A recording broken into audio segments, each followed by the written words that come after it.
কলকাতার আরজিকর হাসপাতালের নরকীয় হত্যাকাণ্ডের সাথে জড়িতদের বিচারের দাবিতে শান্তিরবাজার জেলা হাসপাতালের চিকিৎসকরা কর্মবিরতি পালন করছেন। কালো ব্যাজ ধারণ করে নরকীয় ঘটনার তীব্র ধিক্কার জানাচ্ছেন চিকিৎসকরা। এদিন জেলা হাসপাতালের MSJS রিয়াং বলেন, প্রাকৃতিক দুর্যোগকে উপেক্ষা করে চিকিৎসকরা প্রতিবাদ কর্মসূচি পালন করছেন। আজ জেলা হাসপাতালের সাধারণ চিকিৎসা পরিষেবা 24 ঘন্টা বন্ধ থাকবে বলে জানান তিনি।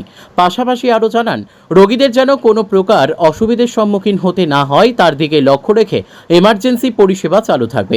চিকিৎসকরা শুধু এমার্জেন্সি পরিষেবা প্রদানে কর্মরত থাকবেন।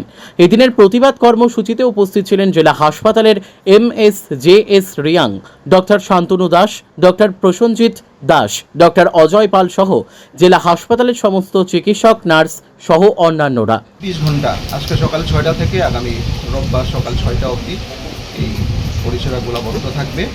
ইমার্জেন্সিটাই শুধু চালু। Bureau report, news tele Bharat.